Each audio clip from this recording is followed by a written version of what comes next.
محمدا رسول الله. Baik. Pagi itu Rasulullah dengan suara terbata memberikan petua, wahai umatku, kita semua ada dalam kekuasaan Allah dan cinta kasihnya, maka taati dan bertakwalah kepadanya. Kuwariskan dua hal kepada kalian, yaitu sunnah dan Al-Quran. Barang siapa mencintai sunnahku berarti mencintai aku, dan kelak orang-orang yang mencintai aku akan bersama-sama masuk surga bersamaku. Amin. Khutbah singkat itu diakhiri dengan pandangan mata Rasulullah yang teduh menatap sahabatnya satu persatu, seolah hendak dikenangnya. Abu Bakar menatap mata itu dengan berkaca-kaca. Umar dadanya naik turun menahan napas dan tangisnya. Utsman menghela nafas panjang dan Ali menundukkan kepalanya dalam-dalam. Isyarat itu telah datang. Saatnya sudah tiba. Rasulullah akan meninggalkan kita semua. Desah hati semua sahabat kala itu. Manusia tercinta itu hampir selesai melaksanakan tugasnya di dunia. Tanda-tanda itu semakin dekat ketika Ali dan Fadl dengan sigap menangkap Rasulullah yang tubuhnya limbung saat turun dari mimbar. Saat itu seluruh sahabat yang hadir di sana pasti akan menahan detik berlalu kalau bisa. Matahari kian meninggi, tapi pintu rumah Rasulullah masih tertutup. Sedang di dalamnya Rasulullah sedang terbaring lemah dengan keningnya yang berkeringat dan membasahi pelepah kurma yang menjadi alas tidurnya. Tiba-tiba dari luar pintu terdengar seorang yang berseru mengucapkan salam, bolehkah saya masuk? Fatimah kemudian menghampiri orang tersebut dan berkata, maafkanlah, ayahku sedang demam. Kata Fatimah yang membalikkan badan dan kemudian menutup pintu. Kemudian ia kembali ke kamar menghadap ayahnya. Dan ternyata ayahnya sudah membuka matanya. Kemudian ia bertanya, siapakah itu wahai anakku? Tak tahulah ayahku. Orang sepertinya baru sekali ini aku melihatnya, tutur Fatimah lembut. Lalu Rasulullah menatap wajah dari putrinya dengan lembut dan dengan pandangan yang menggetarkan. Rasulullah menatap dalam-dalam wajah Fatimah. Wajah putrinya itu seolah hendak dikenangnya. Kemudian Rasulullah berkata, wahai anakku, ketahuilah, dialah yang menghapuskan kenikmatan sementara, dialah yang memisahkan pertemuan di dunia, dialah malaikat maut, kata Rasulullah sallallahu alaihi wasallam. Fatimah pun menahan ledakan tangisnya, dan malaikat maut pun datang menghampiri. Rasulullah Shallallahu Alaihi Wasallam menanyakan, mengapa Jibril tidak ikut bersama menyertainya? Kemudian akhirnya dipanggillah Jibril yang sebelumnya sudah bersiap di atas langit dunia menyambut ruh kekasih Allah dan penghulu dunia ini. Nabi Shallallahu Alaihi Wasallam berkata, wahai Jibril, jelaskan apa hakku nanti di hadapan Allah? Tanya Rasulullah dengan suara yang lemah.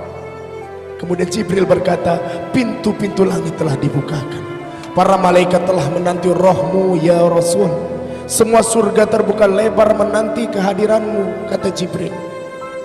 Namun apa yang terjadi pemirsa? Ternyata itu tidak membuat Rasulullah lega. Matanya masih penuh kecemasan.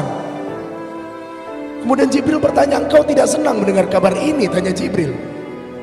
Nabi SAW berkata, kabarkan kepadaku bagaimana nasib umatku kelak. Di akhir hayatnya beliau masih bertanya mengenai nasib kita yang belum pernah bertemu dengan Rasulullah SAW, namun memiliki cinta yang besar terhadapnya. Kemudian Jibril berkata, jangan khawatir wahai Rasulullah, aku pernah mendengar Allah berfirman kepadaku, kuharamkan surga bagi siapa saja kecuali umat Muhammad telah berada di dalamnya, kata Jibril. Detik-detik semakin dekat. Saatnya Israel melakukan tugas. Perlahan ruh Rasulullah ditarik. Nampak seluruh tubuh Rasulullah bersimbah peluh. Urat-urat lehernya menegang. Wahai Jibril, betapa sakitnya sakaratul maut ini, ujar Rasulullah. Fatimah terpejam, Ali yang di sampingnya menunduk semakin dalam dan Jibril memalingkan muka. Nabi pun bertanya, wahai Jibril, jijikkah engkau melihatku hingga kau palingkan wajahmu? Kemudian Jibril berkata, siapa yang sanggup melihat kekasih Allah direnggut ajal, kata Jibril. Sebentar kemudian terdengar Rasulullah mengadu karena sakit yang tidak tertahankan lagi. Ya Allah, begitu dahsyatnya maut ini, timpakan saja semua siksa maut ini kepada aku, jangan kepada umatku. Begitu besar rasa sayang Rasulullah kepada kita, kepada Anda, umat muslim di seluruh Indonesia dan di seluruh dunia.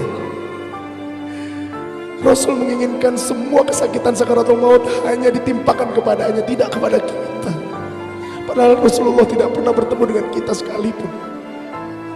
Badan Rasulullah mulai dingin, kaki dan dadanya sudah tidak bergerak lagi, bibirnya bergetar seakan hendak membisikkan sesuatu. Kemudian Ali mendekatkan telinganya. Usikum bisolati wa ma malakat aimanukum. Peliharalah sholat dan peliharalah orang-orang lemah di antaramu. Itu pesan Rasulullah. Di luar rumah Rasulullah pintu tangis mulai terdengar bersahutan, sahabat saling berpelukan. Fatimah menutupkan tangan di wajahnya dan Ali kembali mendekatkan telinga ke bibir Rasulullah SAW yang mulai kebiruan. Apa yang dikatakan Rasulullah saat itu? Ummati, ummati, ummati, umatku, umatku, umatku.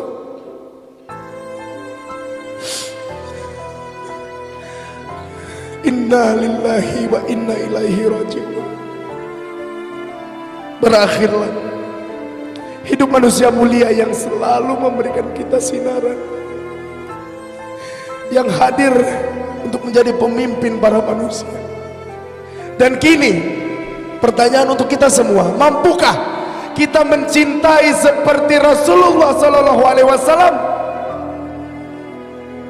Kita terbaut jauh, jauh sekali, berabad jaraknya, tapi cinta beliau kepada kita begitu besar. Bahkan dalam satu hadis pernah dikatakan bahwa ketika Rasulullah berkumpul dengan sahabatnya, Rasulullah berkata, wahai sahabat, aku sedang rindu. Kemudian sahabat bertanya, rindu kepada siapa ya Rasulullah? Kepada saudara-saudaraku. Bukankah kami saudara-saudaramu? Kalian sahabat-sahabatku, kata Rasul. Saudara-saudaraku adalah umatku yang aku belum pernah menemuinya tapi mencintaiku. Apakah yang dimaksud Rasulullah adalah kita? Mari kita tanyakan kepada diri kita sendiri.